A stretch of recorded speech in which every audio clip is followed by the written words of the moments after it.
దేవరాజు ఇవాళ ఒక పాయింట్ ఏంటంటే వీళ్ళు అడుగుతున్నటువంటి దాంట్లో ఇందాక శాంతిప్రసాద్ గారు అడిగిన పాయింట్ చాలా మంచి పాయింట్. ఈ నెలలో ఇది డిసెంబరు, జనవరి 15 తర్వాత ఇచ్చేదేదో ముందే మాట్లాడేస్తే అయిపోతుంది కదా. ఇక్కడ పక్కన శానిటరీ వర్కర్స్ సమ్మె మూలంగా ఎక్కడ చెత్త అక్కడే ఉంటుంది, ఇళ్లలో చెత్త అట్లాగే ఉంటుంది. ఇదివరకు అయితే చెత్త కుండీలు అన్న రోడ్డు పక్కన ఉండి వాటిట్లో వేస్తుండేవాడు. ఇప్పుడు అదంతా సిస్టమ్ తీసేశారు. ఈ హౌస్ టు హౌస్ కలెక్షన్ ఇప్పుడు ఏ రోజు చెత్త అట్లాగే ఉంటుంది.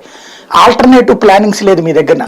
రెండవది వాళ్ళకి సమావేశం మీరు అన్నట్టే 21,000 ఇస్తే ఇంకొక 5,000 రూపాయలు ఏదో ఒకటి ఇదిగో ఇట్లా ఇస్తామనేటువంటి చెప్పాలి కదా. అట్లాగే అంగన్వాడీలకు సంబంధించి ఇదిగో ఇస్తామని చెప్పాలి కదా. ఎంతసేపటికి చర్చలు సాగుతా ఉన్నాయి, పరిష్కరించే దిశగా సాగట్లేదు. అది పరిష్కరించే దిశ అంటే 12,000 ఇచ్చేదాన్ని 9,000 పెంచారు. వాళ్ళు 5,000 అడుగుతా ఉన్నారు ఎక్స్ట్రా. ఇప్పుడు ఎలక్షన్ల ముందర కాబట్టి అడుగుతా ఉన్నారు. వాళ్ళ కోరికలు తప్పేం లేదు, వాళ్ళు పని చేస్తున్నారు, అడిగే దాంట్లో తప్పలేదు. దానికి కూడా ప్రభుత్వం ఒక నిర్ణయం తీసుకున్న దానికి కొద్దిగా సమయం కావాలి కదా సార్. మన మీద పొద్దు మీద కత్తి పెట్టి ఇప్పుడు ఇది చేస్తావా ముందు వాళ్ళు సమ్మె నోటీస్ ఇచ్చినప్పటి నుంచి ఆ చర్చలు జరగాలి. అప్పుడు మీరు వాళ్ళని టైం అడిగినా బాగుంటది. సమ్మెలోకి దిగాక చర్చిస్తుంటే టైం వృధా అవుతుంది, పబ్లిక్ సఫర్ అవుతారు. అది మీకు ప్రభుత్వానికి వ్యతిరేకత కదా. ప్రభుత్వానికి వ్యతిరేకతని కాదు, కానీ వీళ్ళ మధ్యలో ఏదో ఒక రకంగా ఏదైతే కొంతమంది దుష్ప్రచారం చేస్తున్నారో ఆ దుష్ప్రచారాన్ని తిప్పుకొట్టి ఖచ్చితంగా ఈ ప్రభుత్వం వాళ్ళ తరఫున పేదల పట్ల, ఏదైతే మున్సిపల్ వర్కర్ల పట్ల, అంగన్వాడీ వర్కర్ల పట్ల ప్రభుత్వం వాళ్ళకు అండగా నిలుస్తుందని మీ ద్వారా తెలియజేస్తున్నారు. వాలంటీర్ల గురించి తప్పుగా మాట్లాడుతున్నటువంటి కొంతమంది పెద్దలకు చెప్పదలుచుకున్నది అంటే, గతంలో వాలంటీర్లను ఎన్ని రకాలుగా తిట్టారో ఈ రోజు అదే వాలంటీర్ల మీద ప్రేమ ఒలకబోస్తున్నారు కదా, దొంగ ప్రేమను ఒలకబోస్తున్నారు కదా. దానికి వాళ్ళు దానికి చెప్పాలా, సమాధానం చెప్పాలి. వాలంటీర్లు వద్దు, వాలంటీర్ వ్యవస్థ రద్దు చేస్తున్నారు కదా.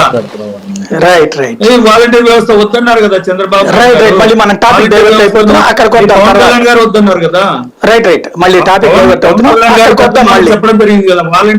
ముందు ఇది మాట్లాడాక మళ్ళీ అక్కడికి వద్దాం.